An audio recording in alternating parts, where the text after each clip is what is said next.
আসসালামু আলাইকুম গাইস, কেমন আছেন সবাই? আশা করি সবাই ভালো আছেন। আমি আলহামদুলিল্লাহ আপনাদের ভালো আছি। আজকে বলতে যাচ্ছি এটা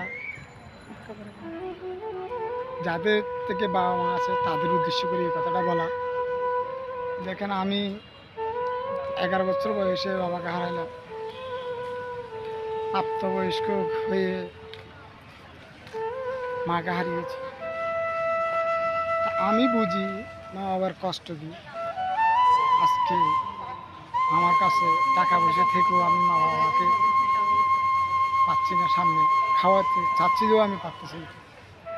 তো এটাই বলতে চাচ্ছি, আপনারা মা বাবাকে কেউ অবহেলা করবেন না। মা বাবা যার থেকে নাই সে বুঝি, আমার থেকে নেই আমি বুঝি মা বাবা হারানোর কত কষ্ট। তো আপনাদের থেকে যাদের থেকে মা বাবা আছে তারা মা বাবাকে সম্মান দিতে শিখেন, দয়া করে কষ্ট দিবেন না, এটাই আমার অনুরোধ। আসসালামু আলাইকুম।